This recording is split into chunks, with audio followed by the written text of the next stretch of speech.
Hey, what is up, mortals? It is Steampunk Jones here, and welcome back to part 2 of What If Naruto Was a Saiyan. Just wanted to greet you guys by just saying sit back and relax. You're in for a treat, and so we begin. After a couple of months completing low-ranking missions, the team had become rather restless, feeling that they were up to the task for something with more weight. Naruto in specific had the loudest voice regarding the matter, questioning each and every assigned low-ranking mission as if it felt like the potential was being wasted. After much protesting, the Hokage finally acquiesced and granted Team 7 a Rank C mission, destined for the Land of Waves on an escort mission. At the gates of the village, Team 7 stood. Sasuke's eyes reached out to the distance, dreaming of his vengeance, while Sakura was verifying that she had packed all she needed. Naruto stood in front of the gate, jumping in place, almost as if trying to loosen himself up, rolling his head around his shoulders to limber up. The boy's brown tail swung around as well, joining the boy in his stretch. "Finally, we can show what we are made of!" shouted the blonde, his deep blue eyes filled with determination as a giant smile formed on his face, showing slightly sharpened canines.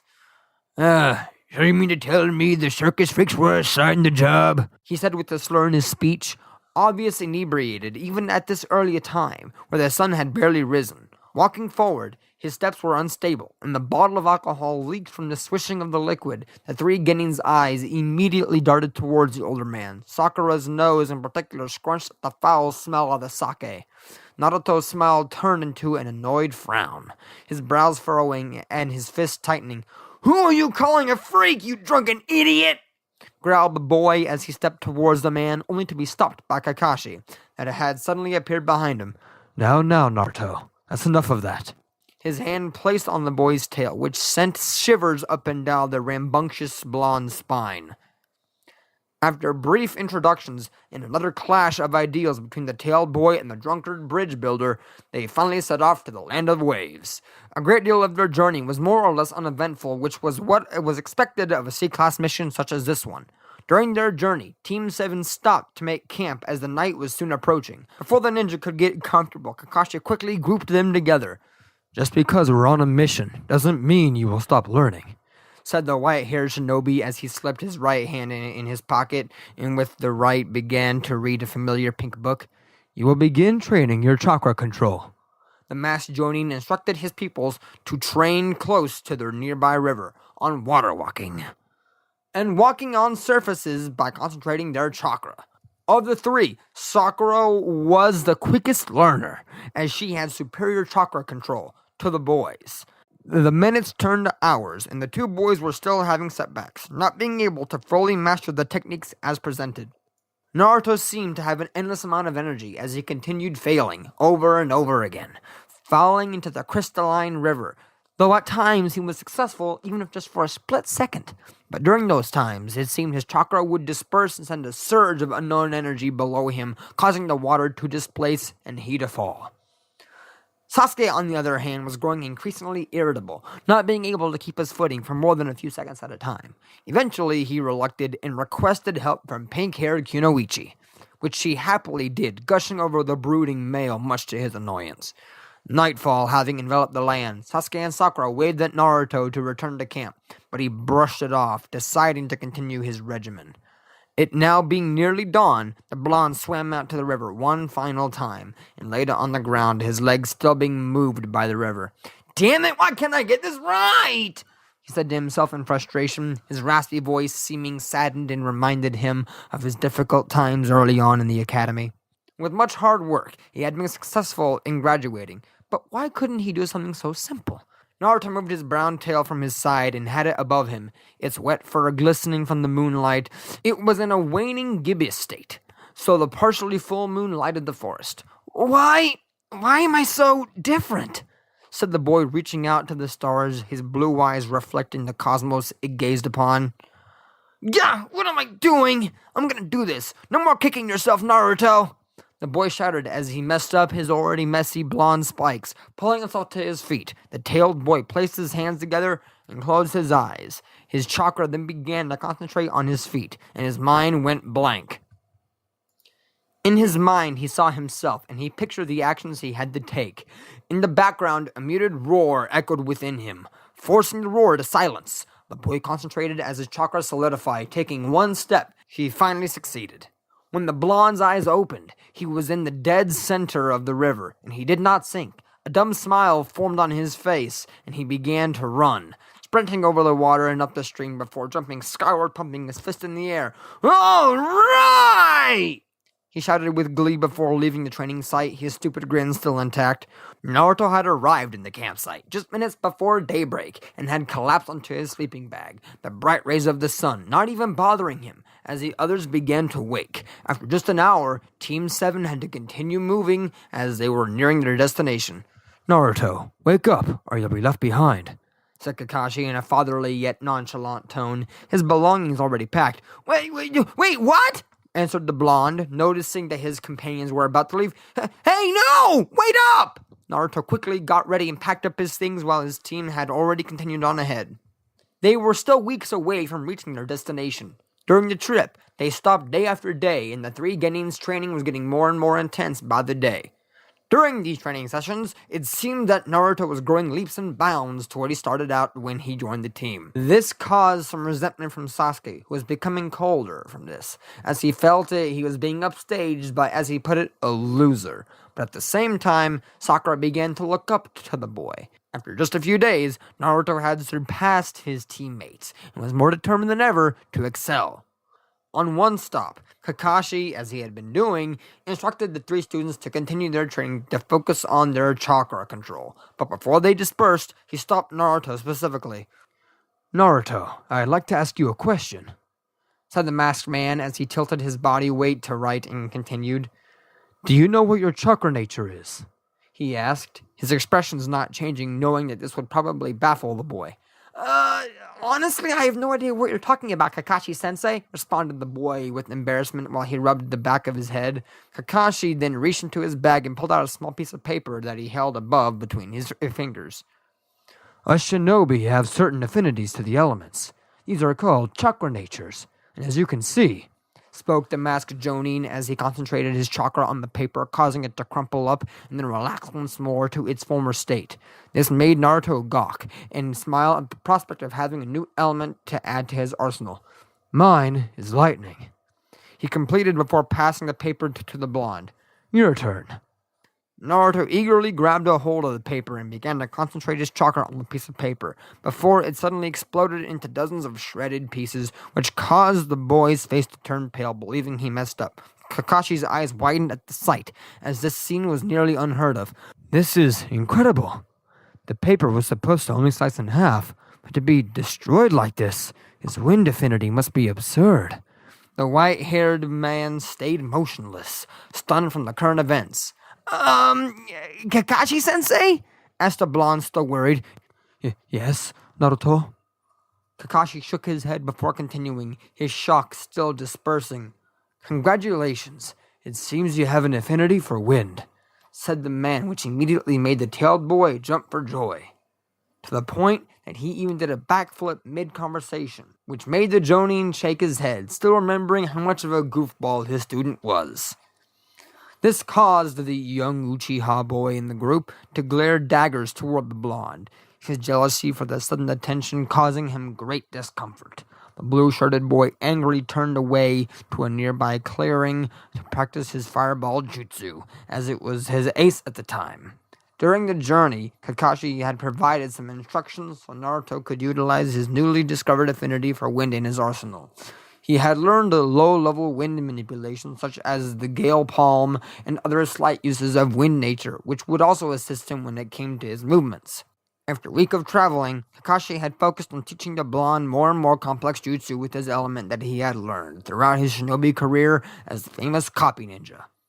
They dashed through the trees, Naruto keeping pace in front of everyone with his speedy, wind-imbued movements, which baffled the Jonin at how quickly he came to master the newly acquired abilities.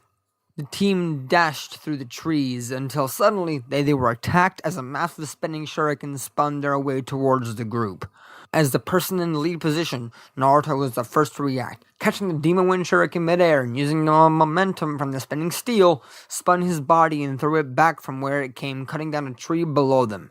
Team 7 dropped from amongst the leaves, Kakashi placing the bridge builder down to be protected by Sasuke and Sakura. Then, two Chunin-level ninja finally revealed themselves, one seemingly shaking as the shuriken had hit right by him and nearly cutting him in half. "You losers are gonna have to try better than that if you think you can take me out!" shouted Naruto as he cracked his knuckles and began performing hand signs, then shouted before inhaling deeply, "Wind release! Violent whirlwind!" With a powerful exhale, a massive tunnel of air blasted from the young boy's mouth, which sent one of the two ninjas spinning against a large tree, while the other attempted to dodge. With a cocky smirk, he locked on the enemy ninja and continued, "Now where do you think you're going?" Weaving more hand seals, the boy seemed to vanish, then appearing behind the attacking shinobi, "Whirlwind drop!" Swiping his hands in opposite directions, a great whirlwind suddenly captured the enemy, sending him skywards and spinning like a top. Kakashi's visible eye widened at the sight, not expecting the sudden power from the novice ninja.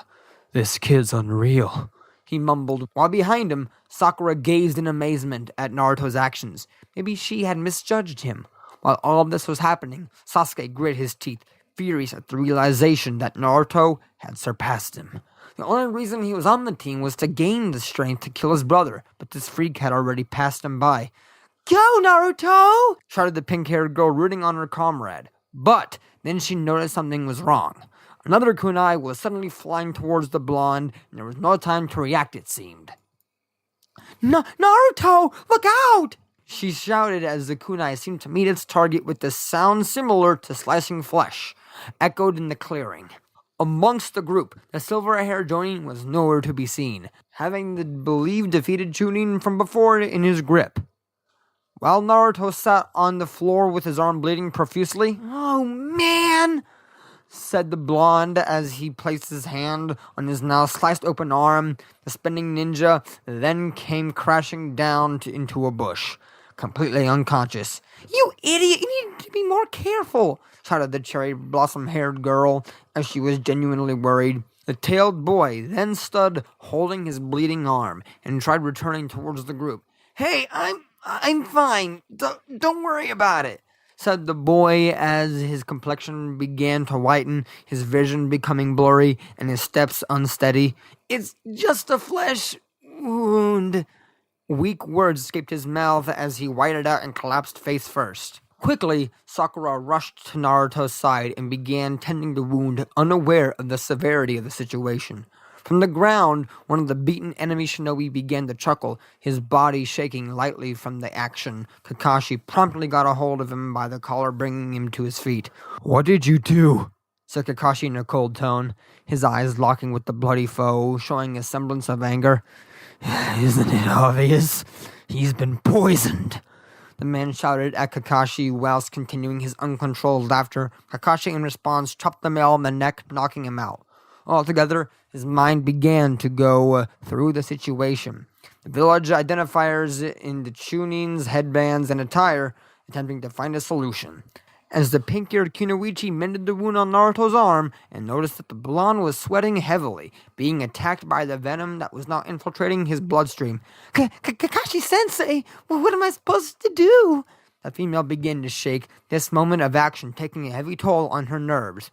Without responding, the silver-haired man began rummaging through the foe's belongings until finding a small jar filled with herbs that he quickly recognized. Upon grabbing the jar, he quickly ran back to the main group and went to work to grind the herb into a paste before placing it in a tea kettle that the bridge builder had amongst his belongings. After just a few moments of heating the herbal tea, he poured it into a small stone bowl and passed it to Sakura.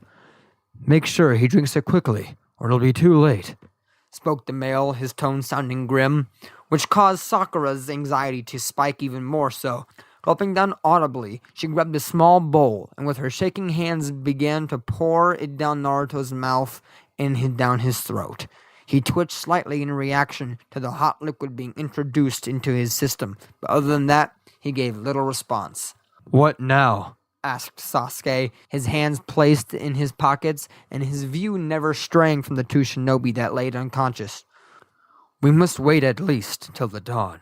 If he doesn't wake up by then, The man looked down, interrupting his own words, going into silence and flashing back to his comrades he lost in the past. That loser is too stubborn to die, responded the Uchiha boy as he grinded his teeth slightly, still not turning to face his comrades. After starting a campsite while their companion rested, the two Chunin were tied up to the trees and interrogated by the Jonin. This brought to light the true situation happening in the land of waves. After much thought and conversation with the bridge builder, the team together decided to move forward with the mission, but only with the caveat that it would be with full disclosure from Tazuna. As the sun set and rose once more, Kakashi and the rest of Team 7 left their tents and were surprised with what they saw. After a traumatic event that saw his life nearly ended, Naruto was up training against his clones in rapid succession, seeming revitalized from the day prior. "Naruto, you're okay!" shouted the pink-haired girl happily as her worries had subsided seeing his activity, but her anger suddenly bubbled to the surface. "You idiot! You nearly died! You should be resting!" she said, lifting her fist to attempt to strike the boy, but was stopped by Kakashi, who held her by her collar. Now, no need to nearly kill him again, spoke Kakashi, his tone back to its normal bored monotone. Internally, he was breathing a sigh of relief that another's blood was not added to his ledger. Naruto jumped from all the commotion and began to smile awkwardly as he rubbed the back of his head. "Sorry about that, guys," he said, the Uzumaki boy sheepishly. All the while, Sasuke smirked and began to pack up, deciding to not interact with the group. Team 7 and their escort then continued on their way towards the land of waves. Though behind them, the two enemy shinobi screamed as they were left behind, bound in that area. They continued on their path until breaching the borders of the land, though upon reaching a seemingly foggy area, the hairs on Naruto's tail began to stand on end, his senses going wild. "Sakura, look out!" shouted the blonde as a giant spinning blade seemed to be targeted at the pink-haired girl. Reacting instantly, the tailed boy jumped into action and was able to catch the blade by its handle, using its own momentum to divert its direction and striking the ground in front of the group. He moved so quickly that the only one in the group that caught his movements was Kakashi. "Impressive child," said a man with a gruff and frightening voice, emerging from the shadows with a strange mask hiding his identity. He then, with a quick acrobatic move, kicked the handle of the blade from Naruto's palm, which caused it to go airborne. The enemy shinobi caught the blade midair, and with a midair spin, held the blade, resting it at his shoulder, now several feet away from Team 7. "Now, I think you have something of mine," exclaimed the male, his gaze directed at the bridge builder, who was his main target, though his intentions soon became clear. Sakura shakingly lifted her kunai, while the other two boys seemed to get excited. "You're gonna have to get through me!" shouted Naruto, while Sasuke groaned slightly, catching the blonde's attention. I mean us!"